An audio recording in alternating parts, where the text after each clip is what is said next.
आज हमने आपको इसलिए आमंत्रित किया है कि कल महमूदाबाद में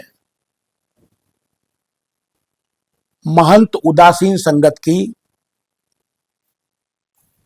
सैकड़ों करोड़ रुपए की जमीन के 3 बैनामा किए गए, ऐसी जानकारी सोशल साइट के द्वारा और कुछ टेलीफोन के द्वारा हमको प्राप्त हुई।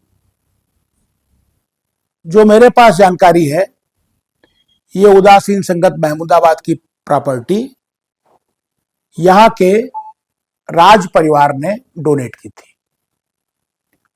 कुछ उसमें जो महंत गुरशरण दास थे, उनकी पैतृक प्रॉपर्टी भी इसमें है और लंबे समय से इस प्रॉपर्टी को जो भी तथाकथित ढोंगी अपने को बाबा कहते हैं, उन्होंने इस प्रॉपर्टी के साथ खिलवाड़ किया है, बेचा है, लूटा है और घसोटा है।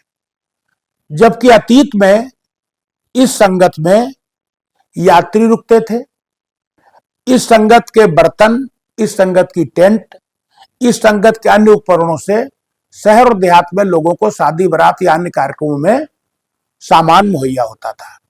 संसाधन नहीं थे, किसी को सीतापुर जाना है, लखनऊ जाना है या आना है, तो रात में संगत ही उसका एक रुकने का एक स्थान होता था। लंबे समय से प्रॉपर्टी बिक रही है। सबसे पहले जो मेरे पास जानकारी है, इचौली की बाग बेची गई लगभग 1990-91 के आसपास। इचौली की कुछ प्रॉपर्टी बेची गई। फिर बिस्वा रोड पर जमीनें बेची गई, जिन पर लोगों के मकान भी बने हुए हैं। और जब इचौली की बाग बेची गई तो वहां के ग्रामीणों ने बाग को कटने का विरोध किया, तो वहां पर तब यही संतोष दास जी, गुरशरण दास जी के सर्वोसर्वा थे। इन लोगों ने कहा था कि यहाँ पर बाग के पैसे का हम इंटर कॉलेज बनाएंगे। अतीत में संगत की जमीन कौड़ियों के भाव बिकती गई और संगत की जो मंदिर था या जो बिल्डिंग थी या जो लोगों के रहने का स्थान था, वो लगातार जर्जर होकर के उसका तमाम हिस्सा गिर चुका और तमाम हिस्सा गिरने की कगार पर है। बीच में वहां पर चौबे जिलाधिकारी थे, तो वृद्धाश्रम केंद्र भी खोला गया, कुछ दिन संचालित हुआ, उसके बाद वो भी बंद हो गया। अब कल अरबों रुपए की जमीन को संतोष दास ने रजिस्ट्री कर दिया। जो मेरे पास जानकारी है, पहले सिविल कोर्ट सीतापुर से संतोष दास ने इसमें बिक्री की परमिशन ली, क्योंकि दूसरा पक्ष कोई था ही नहीं और न इनकी पैतृक प्रॉपर्टी है, ये धार्मिक प्रॉपर्टी है। कोर्ट में दूसरा पक्ष कोई नहीं था। समाज के लोगों ने विरोध किया, तो रजिस्ट्री अभी तक नहीं हो पाई, कोई लेने वाला नहीं आया। उसके बाद कल जानकारी प्राप्त हुई कि वो तथाकथित संत लोगों के साथ मिलकर के, भूमाफियाओं के साथ मिलकर के हाई कोर्ट गए और हाई कोर्ट में प्रमुख सचिव राजस्व, जिलाधिकारी सीतापुर, एडीएम सीतापुर और रजिस्ट्रार महमूदाबाद को पार्टी बना करके एक आदेश फिर कराया गया।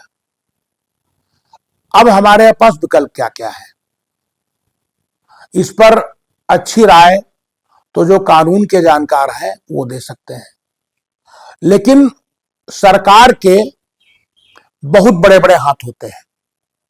इसमें राज्य सरकार को हस्तक्षेप करना चाहिए, क्योंकि राज्य सरकार के अधिकारी हाई कोर्ट में इस केस में पार्टी थे। आपको यह भी याद होगा और हो सकता ये शिरीष जी या जो बुजुर्ग लोग हम जैसे इनको याद होगा कि ये 1996 के आसपास इस प्लाट में एक बार पूरी प्लाटिंग हो गई थी और उन लोगों ने कोई एग्रीमेंट कराया था तब भी संतोष दास से कराया था या बिशन दास से कराया तो मुझे नहीं याद है, पूरे प्लाट प्लाटिंग हो गई थी, खड़ंजा लग गया था, वो जो लगता है पड़ंजा। उसके बाद उस समय मुझे याद है कि मैं, डॉक्टर वाजपेयी और तमाम लोग, महमूदाबाद के आम जन जो चाहते हैं कि संगत की प्रॉपर्टी खत्म न हो, संगत में एक आम सभा हुई थी। उस मीटिंग में निर्णय लिया गया था कि प्रॉपर्टी संगत की है, इसको बचाया जाए। स्थानीय लोगों ने जाकर के उस पूरी प्लाटिंग को उखाड़ करके फेंक दिया था और उस समय प्रॉपर्टी बिकने से बच गई थी। लेकिन इसका हल क्या है? महमूदाबाद में 60-65 बीघा जमीन 68 होगी, जो भी होगी, इचौली में है, मुडेरा में है, कस्बे के अंदर बाग है। जब तक इसका जन कल्याण के लिए सदुपयोग नहीं होगा, जब तक संगत का जीर्णोद्धार नहीं होगा, जब तक संगत में जो सुबह शाम में दोपहर पूजा अर्चना होती, जब तक वो नहीं होगी, तब तक इस प्रॉपर्टी का रखरखाव कैसे होगा, ये चिंता का विषय है। आपके माध्यम से हम कम से कम महमूदाबाद के सभी आम नागरिकों से अपील कर रहे हैं कि राज्य सरकार इस मामले को सुप्रीम कोर्ट ले जाए, एक बात। दूसरी बात, राज्य सरकार चाहे तो इस प्रॉपर्टी को एक्वायर कर सकती है। तमाम हमारे धार्मिक मठ और मंदिर जो सरकार की देखरेख में चलते हैं और सरकारी ट्रस्ट बने हुए हैं, सरकार की देखरेख में चलते हैं, सरकार चाहे तो इसको एक्वायर करके, ट्रस्ट बना करके और इसका संचालन रिसीवर बैठा करके, कोई कमेटी बना करके इसको कर सकती है। अंतिम बात, हमने कहा कि सरकार के लंबे हाथ होते हैं। हमारी प्रदेश के माननीय मुख्यमंत्री से अनुरोध है आपके माध्यम से कि इसमें हस्तक्षेप करें और सुप्रीम कोर्ट में इस निर्णय के खिलाफ अपील करें और बैनामा कैंसिलेशन के लिए जो हुए हैं उसके जो सक्षम विधिक न्यायालय हो वहां पर अपील करें और इस प्रॉपर्टी को सेफ करने के लिए अपील होनी चाहिए।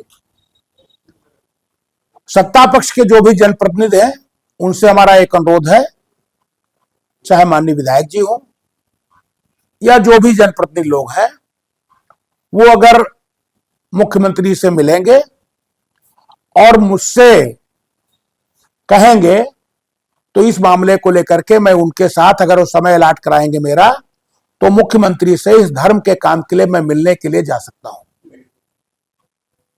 सवाल ये उठता है कि आप भी अहमदाबाद से लंबे समय तक विधायक रहे हैं, यूपी सरकार में मंत्री भी रहे हैं, क्या प्रयास आपके द्वारा संगत के उद्धार के लिए किए गए? अगर जनता को बताना चाहिए। उद्धार नहीं, बचाने की।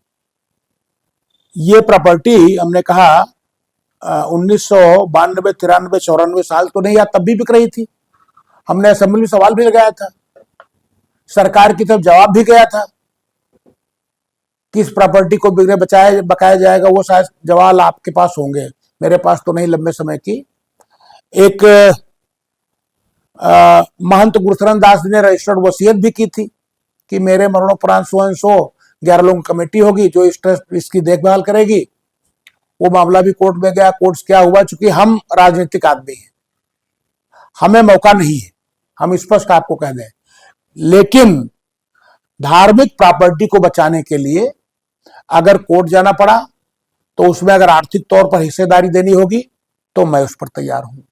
अगर माननीय मुख्यमंत्री से मिलना होगा और मेरे लिए सत्ता पक्ष के लोग समय अलाट करा देंगे तो मैं उनके साथ चलूंगा, उनकी अगुवाई में चलूंगा और मुख्यमंत्री जी को जो मेरे पास जानकारी है मैं बताऊंगा और उनसे अनुरोध करूंगा कि उत्तर प्रदेश की जनता ने आपको मुख्यमंत्री बनाया है, आप एक प्रमुख मठ के महंत भी हैं, इसलिए इस प्रॉपर्टी को नष्ट होने से मुख्यमंत्री जी आप बचाइए और इसका धार्मिक और शैक्षणिक और सामाजिक इसका सदुपयोग हो, ये अपील हमारी माननीय मुख्यमंत्री से है, वर्तमान सरकार से। चुनावी समर में आया इंडिया का महासर्वे, विधायकों का रिपोर्ट कार्ड, जनता जनार्दन देगी नंबर, टिकट से पहले भरोसे की बाजी, 5 साल के इम्तिहान का परिणाम, काम या सिर्फ वादों का जंजाल?